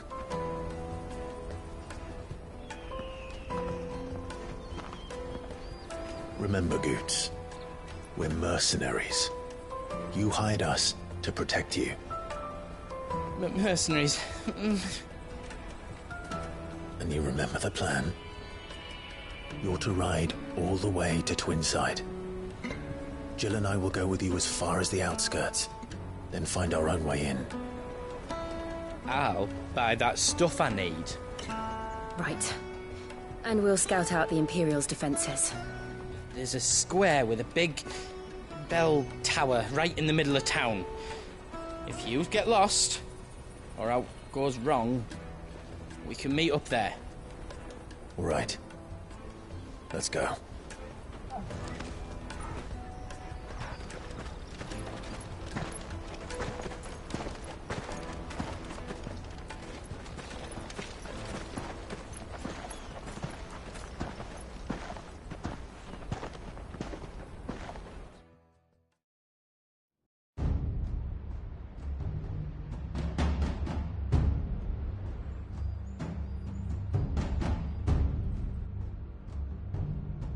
I see. And you're quite certain your father has no knowledge of Ultima? I am. I have no difficulty believing a sinister force has come to exert an influence on Sanbreque. But be that as it may, it is yet to claim my father. For better or worse, his radiance speaks his own mind. Then the fiend works from the shadows. I confess, when first you told me of this fiend, I had my doubts, and more than a few at that. A beast that labors to plunge Valisthea into turmoil, all in pursuit of your brother. But that wound is proof enough that evil is afoot. Then I have your answer, Your Highness. You will join me in my fight. I cannot. Not yet. Your Highness, please. As you are aware, the Dhalmekian army is at our gates. They have lost their mother crystal, and with it all hope of a negotiated withdrawal. It is but a matter of time before they invade. If Bahamut is not here to meet them, my people will be slaughtered. Though not by Hugo Kupka, thanks to Ultima's machinations. I know the fate of your people weighs heavy on your conscience, but if we do not put an end to Ultima's plans, they shall face a far darker fate. The chaos he would wreak would sweep all of Valisthea into the abyss. The lives of every man, woman, and child in the Twins are at stake. I believe what you say, Phoenix. But I have duties of my own, and I must discharge them. Come what may.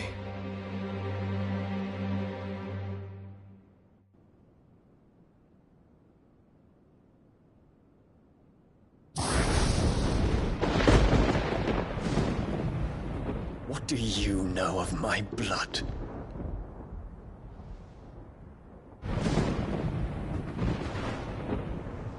I know that it is wholly unworthy of the highest offices of state, which rightly belong to those of purer breeding. Alas.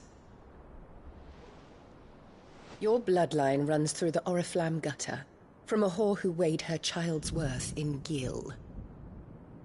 Have you threatened my father? Of course not. I merely whispered in his ear that his mongrel son is plotting a rebellion. What? Sylvester listens to the words of his astrologers. And they have ears too. You have been feeding them your lies! Should you remain loyal to Emperor Olivier, his radiance may yet crown your head with laurel, and not with tar. Fork-tongued witch!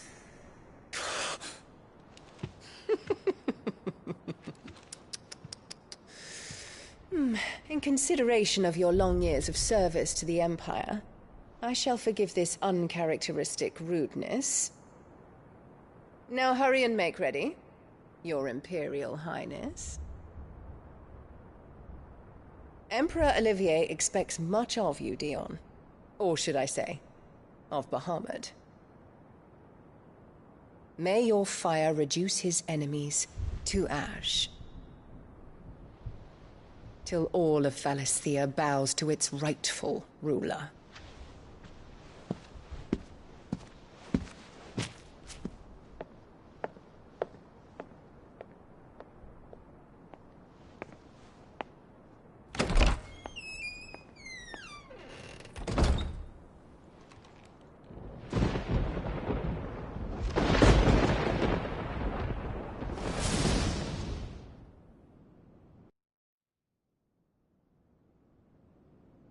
There is another darkness that has taken hold of Sanbreque.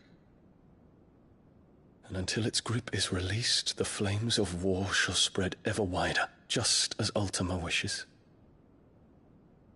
Forgive me. My family has caused you much grief. You are not her keeper, Phoenix. This is a matter for the Imperial household now, and as a member of that household, it falls to me to resolve it. At such time as that is done, what strength I have shall be yours.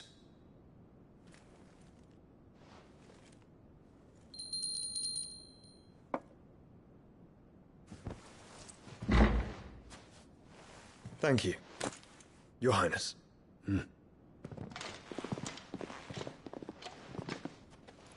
Let us take to the skies together, and bring a new dawn to Valisthea. I should like nothing more.